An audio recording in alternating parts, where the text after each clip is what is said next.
Welcome back to Let's Be Real. My name is Andres. To my left, I have Alex, and today's subject is going to be about the East. We did one for the West, Yes. so now it's time for the East. Today is April 7th. We're going to go with the format of the standings of the April 7th standing, and we're just to start off. Let's be real, you heard? Yes, sir. Yes, sir. Payback music.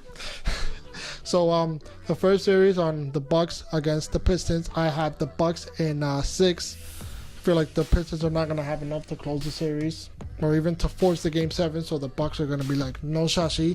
Giannis is going to have a monster game to close the series out. So then in the next one, I have the Celtics versus Pacers. The Celtics are taking it in 5. I feel like the Celtics been balling out in April. Yes, April just started, but Celtics have been hot. They are in a 5-game winning streak. Tonight we play the Magic at 7:30, so hopefully we can make it 6. It's just at a perfect time that the Celtics are getting hot. Yeah, ending the series, coming into the playoffs. Yeah. Facts. I like that. So now who do you have for those two teams on those two series? So I have both series ending in 5 games. Okay. The Bucks, just because they have so much momentum. They have the MVP of the East, and then Celtics, just because the Pacers, they don't have Victor Oladipo. I mean, that's a huge loss for them. That's 24 points, from a starter that you're missing. You don't have a closer. You know what I'm saying? Like, he was a closer, so that's the reason why I have both series ending in 5 games. Yeah.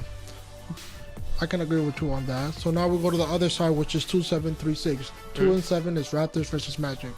Take the floor. I have the Raptors winning in 6 games. I'm gonna say 6 just to be nice, but it can end sooner, to be honest. Actually, we gotta go to a game. We'll probably go to a game, do a ball for y'all if the Magic make the playoffs. Yeah, hopefully it falls on the weekends and we out. So yeah, I'm in the same boat as you. The Magics are gonna lose in 6 just because they're not gonna have enough to force the game 7 or even to win it all. Yeah, they absolutely. just don't have that closer, like you just said. But now we go to the 3 and 6, which is the Sixers and the Nets. What do you have on that? I have the Sixers winning, but I have it in a 7-game series. I think that's going to be the most competitive series if it happens, obviously, because this is the format of April 7th. I mean, second year, rookie of the year, I think he's going to hold it down for his team. But D'Angelo Russell, I think he's going to be able to hold down the team, but I don't think it's going to be enough. To close it down. He doesn't have another closer. Yeah, he needs to have another. The Sixers have, 3-4 other solid guys that they can rely on, but D'Angelo Russell, he's really by himself, he's the to be only honest. one, and they're going to obviously double team him at a potential tying game or a potential game winning. So it's just going to be tough for the Brooklyn. So I'm in the same boat as you again, game 7. Yeah.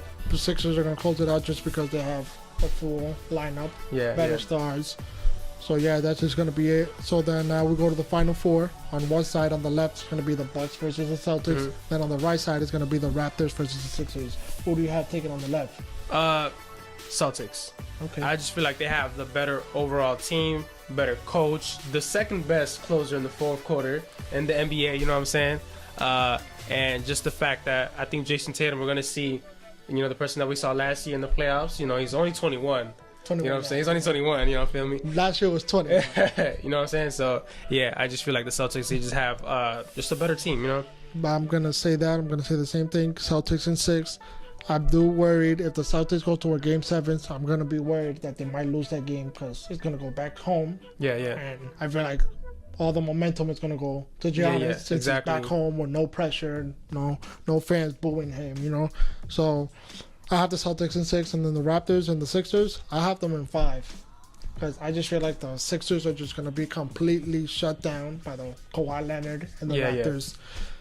And who do you have taking in that series? I have the Raptors winning in 6 games. Okay. I feel like the Raptors have been a threat in the East for like the last 6 seasons, but unfortunately they've been getting eliminated by Mr. LeBron James. So I just feel like now with the Claw, they're gonna have a real finisher and someone who plays the both ends of the court very well. So that's how I see. And they have the advantage of being home court. Well, I'm gonna go now. We both have the Celtics versus the Raptors. Who do you have going to the NBA Finals? That's going to be tough. I could see Toronto winning in 7 games. That's just going to be my predictions. Okay, so you have Toronto. I have the Celtics in 7. I feel like the Celtics are just going to outperform.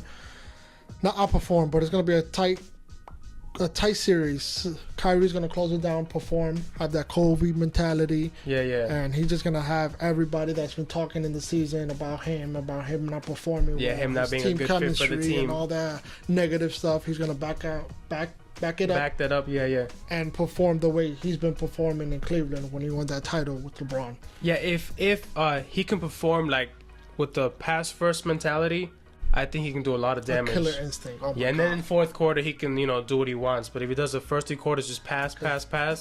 Because that's one thing Kyrie needs to get in his head. Because all the players that he has around him, if they catch on fire, yeah, I mean, and he's the player that the best finishing in the NBA, jump shot, mid range, is just 3-point shot, everything. When he gets hot, nobody can stop him. But if he gets his team hot as well, nobody's beating the Celtics. Yeah, I can agree with that. But I think Kawhi Leonard, he can probably if he guards Kyrie Irving, which would be a weird kind of matchup, but I mean, it might have to happen. That can't happen. Yeah, it might have to happen because if he catches fire, it's gonna be tough for Toronto to stop him. So now you have the Raptors, and on the other video that just came out, the West, he has the OKC. So now he has the OKC versus the Raptors. NBA Finals. I have the OKC winning. Okay. Like I mentioned in our MVP video, I said OKC is gonna be the toughest team to beat in a 7-game series, especially the way we're playing. At before the halftime or. The All-Star break. Because, Paul George was performing at an MVP level. Westbrook with a triple-double. If that OKC shows up in the playoffs, they're going to be tough to beat. I'm in the same boat as you on that with the OKC. Yeah. But I just, again, I just have to see Russell Westbrook perform in the playoffs. Westbrook shows up. Yeah, I know what you're talking about. They can't allow that 46 shot against Utah from last year. Yeah. Can't happen. No sassy. So, and on my East, the Celtics are taking it. And then I have from the West on the NBA Finals. My NBA Finals is going to be Houston and Celtics. Celtics are taking it in 7. No, I'm going to say in 6. In 6? Oh, because game 7, I just can't see the Celtics beating Houston. It's gonna be a good series. Obviously, both NBA Finals are gonna be fantastic. Series to watch. But I'm gonna say the Celtics in 6, Finals MVP. I'm gonna go with Jason Tatum, Finals MVP. Jason Tatum. Wow, 21-year-old. And I'm not saying that Kyrie Irving is not gonna perform, but I'm just saying Jason Tatum is gonna be very valuable to the Celtics that series. Wow. Okay. So, that would be it. And who is the team that didn't make the playoff this year that's going to make the playoff next year? If the Hornets can re-sign Kemba Walker and get him somebody, he needs somebody like help. I need somebody. Then I think they can make the playoffs. They could make the playoffs this year. I don't know. It's still anything. Anything is possible. I just really like Kemba Walker. I feel like he's like so underrated because he's never really done much. Category as not him himself, because he has amazing stats. But he hasn't done anything in the playoffs because he hasn't had the help necessary. But that's just my choice. I'm going to go with the Hawks. The Hawks are young. Trae Young's been balling the second half. Yeah. John Collins, whatever his name is, he's been balling. And they have a few picks coming up this season. 2 top 10 picks coming up this summer. So that's going to be very huge for them. And I have the Hawks. So now, who's the MVP of the East? Oh, come on. The Greek freak. Giannis Antetokounmpo. That's easy. But this would do it. That's it, right? Yeah, we're pretty much done. Now I have the Celtics winning it all. He has OKC winning it all. Let us know, comment below who you guys have at the NBA Finals, who's taking it all, who's taking it from the East. And make sure you guys like, subscribe, and comment. And this will do it. Me and Alex are signing off. I got one thing to say. I forgot to mention, which it should be obvious, but my MVP for the finals is going to be Paul George. Like, he's going to average at least 35 points. All right, we're signing off. All right.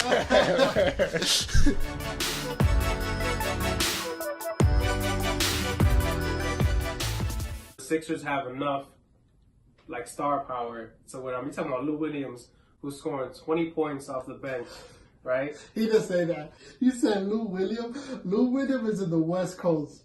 He's up with the Sixers? Not even a little. Wow. The Bucks